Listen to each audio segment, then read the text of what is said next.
Desde que a guerra na Ucrânia começou, o governo chinês vinha rejeitando chamar o ataque russo à Ucrânia de invasão, de modo que alguns diziam que os chineses declaravam apoio aos russos por meio desse posicionamento. Todavia, por incrível que pareça, o presidente da China, Xi Jinping, telefonou para Vladimir Putin 2 dias após o ataque à Ucrânia e disse a ele que era importante abandonar a mentalidade de Guerra Fria e respeitar as demandas razoáveis de segurança de todos os estados, de forma equilibrada, sustentável e efetiva. Ou seja, até podemos enxergar uma proximidade maior da China com a Rússia, mas a postura chinesa estava muito mais voltada a uma neutralidade no conflito do que a apontar errados e certos na guerra que se iniciava. Acontece que o tempo passou e a guerra na Ucrânia continua, aproximando-se de quase um ano de conflitos armados na região. Assim, em 16 de novembro de 2022, a China se reuniu com os países do G20, bloco do qual também faz parte, e, ao fim da reunião, publicou-se um texto no qual se afirmava que, abre aspas, a maioria dos membros do grupo condenava veementemente o conflito, que causa imenso sofrimento humano e agrava a crise econômica, fecha aspas.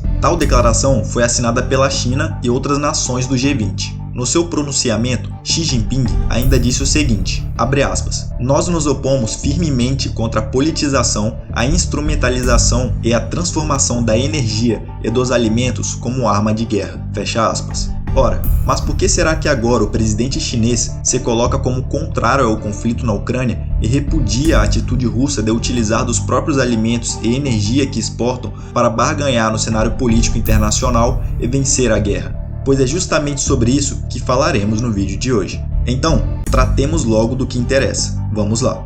Capítulo 1. Quando dói no bolso, dói demais. Antes de qualquer coisa, precisamos ter em mente que a China é o país mais populoso do planeta, contando com aproximadamente 1,4 bilhão de pessoas em seu território. É muita gente. Para vocês terem uma ideia, o Brasil possui cerca de 214 milhões de habitantes e ocupa o 7º lugar no ranking dos países mais populosos do mundo. Não chega nem a ser 1/5 da população chinesa. Além do fator populacional, precisamos lembrar de que a China, atualmente, é a segunda maior economia do mundo se levarmos em consideração apenas o PIB nominal das nações, ficando atrás apenas dos Estados Unidos. Dessa forma, como vocês bem sabem, a China e os Estados Unidos vêm brigando em todos os mercados que podem para prevalecerem no lugar mais alto do pódio dos países mais ricos. Pois bem, ocorre que a guerra na Ucrânia trouxe consequências econômicas intercontinentais, o que, obviamente, afeta a China. Entendam, no ano de 2022, algumas commodities tiveram a sua oferta reduzida no mercado mundial e decolaram de preço. E para os que não estão familiarizados com o termo, commodity é um termo que corresponde a produtos básicos globais não industrializados, ou seja, matérias-primas que não se diferem independente de quem as produzem ou de sua origem, sendo seu preço uniformemente determinado pela oferta e procura internacional. Dito isso, como exemplos de commodities, podemos pensar no trigo, no milho e na soja. A consultoria Safra e Mercados realizou um levantamento encomendado pela CNN, no qual se concluiu que o trigo teve o maior aumento de janeiro a março de 2022, 49,5% no período. Já o milho registrou um crescimento de 22,7% e a soja uma variação de 20%. Agora, você deve estar se perguntando como tudo isso pode ter a ver com a guerra na Ucrânia e a recente postura do governo chinês, não é?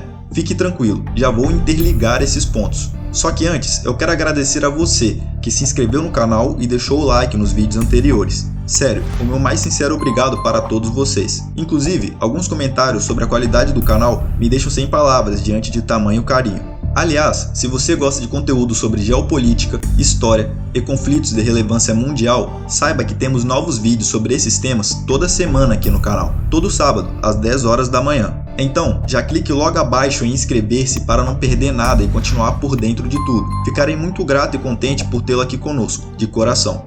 Feitos os devidos agradecimentos e considerações, voltemos ao que abordávamos. O analista da Safra e Mercados, Luiz Fernando Roque, afirmou que a movimentação atual nos valores do trigo e do milho se deve principalmente ao conflito na Ucrânia. Já a alta da soja acaba acompanhando as outras commodities. Vejam bem, quem vocês acham que é o maior consumidor de trigo, milho e soja do planeta?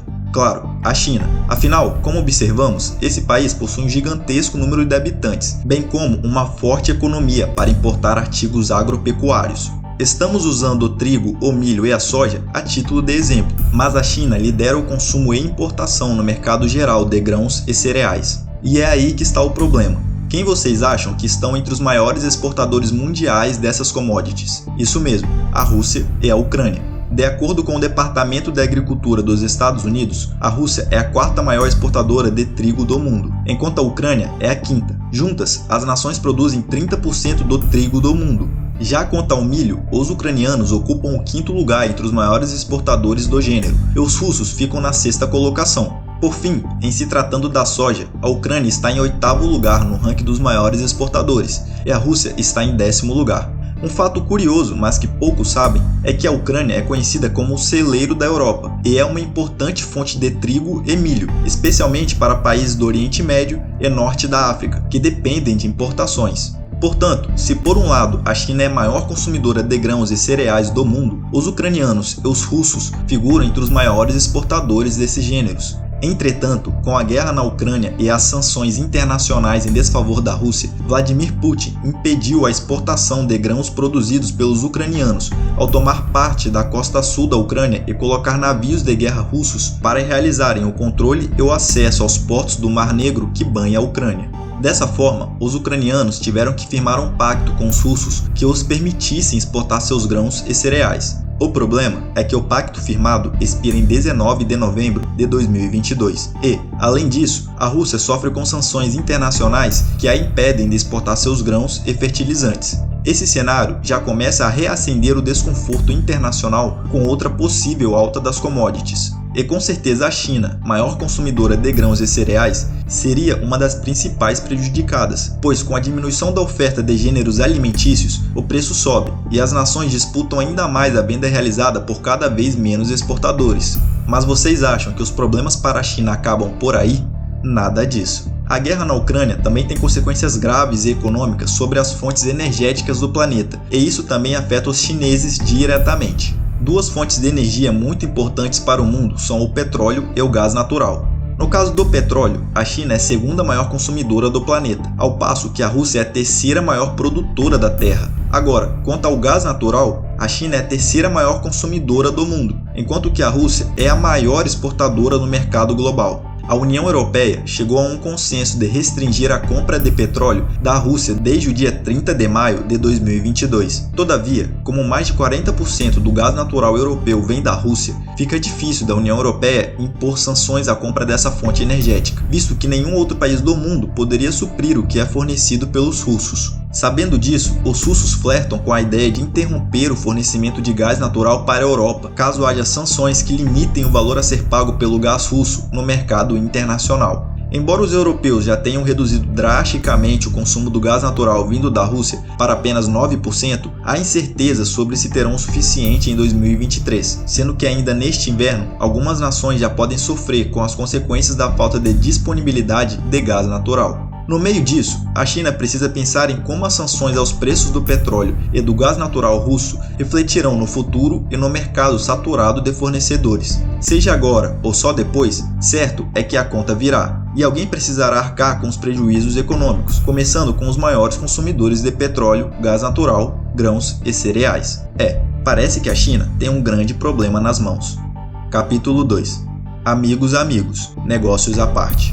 Lá no começo do vídeo, eu expus para vocês que em seu pronunciamento no G20 do dia 16 de novembro de 2022, o presidente chinês Xi Jinping disse que se opõe firmemente à politização, à instrumentalização e à transformação da energia e dos alimentos como arma de guerra. Todavia, quando a Rússia invadiu a Ucrânia em 24 de fevereiro de 2022, o mesmo Xi Jinping disse não considerar o ataque russo uma invasão, um dos poucos líderes internacionais a adotar essa posição. Cumpre dizer que em junho de 2018, Xi Jinping concedeu a primeira medalha de amizade da história da China a Vladimir Putin. O presidente chinês disse o seguinte sobre o presidente russo, abre aspas, ele é meu melhor, mais íntimo amigo, fecha aspas. Porém, agora saltamos para o ano de 2022 e as coisas parecem estar complicadas nessa amizade, não é? O cerco aumentou. A China, maior consumidora de grãos e cereais do mundo, além de uma das maiores consumidoras de petróleo e gás natural do planeta, se deu conta de que a invasão da Ucrânia pela Rússia não se resolverá tão rápido quanto eles imaginavam. Esperava-se que os russos invadissem o território ucraniano e logo vencessem um conflito armado. Todavia, a Ucrânia vem se mostrando dura na queda, e a guerra não parece perto de acabar, pelo menos não com o uso da força. E sem previsão de término, os chineses, que brigam para se tornarem a maior potência da Terra, parecem ter notado que uma guerra extensa não favorece os interesses econômicos da China a médio e longo prazo, ao ponto de Xi Jinping, que outrora via Putin como seu melhor amigo, condenar a guerra na Ucrânia. Chegado o momento em que a Rússia, por meio da guerra em território ucraniano, tem parte no descontrole do preço das commodities no mercado internacional e, por consequência, eleva os seus preços, como no caso do trigo em quase 50%, agora a guerra na Ucrânia é condenável para o presidente chinês. Apesar da Rússia possuir grandes reservas energéticas, financeiras e de grãos, fato é que no mundo globalizado de hoje, nenhum país dura para sempre numa guerra quando o mercado lhe vira as costas. E a China sabe disso. Sem dúvida, a Rússia esperava pôr fim ao conflito rapidamente e sem grandes dificuldades, mas foram surpreendidos pela resistência ucraniana. Caso a guerra tivesse chegado ao seu fim em 5 ou 6 meses após ter começado, o presidente chinês teria continuado sem condenar a guerra na Ucrânia. Mas o transcorrer da guerra no tempo é inimiga da economia chinesa, agora e no futuro. E quando dói no bolso, quando as coisas não saem tão bem como planejadas, vale a máxima. Amigos, negócios à parte. É isso, galera. Esse foi o vídeo de hoje. Agradeço por terem assistido até aqui. E, se gostaram, deixem o seu like, comentem, compartilhem e cliquem logo abaixo em inscrever-se para que eu me motive em trazer mais conteúdo para vocês. Temos vídeo novo todo sábado, às 10 horas da manhã. Então se inscreva para ser notificado e não perder nada. Fiquem bem e até o próximo.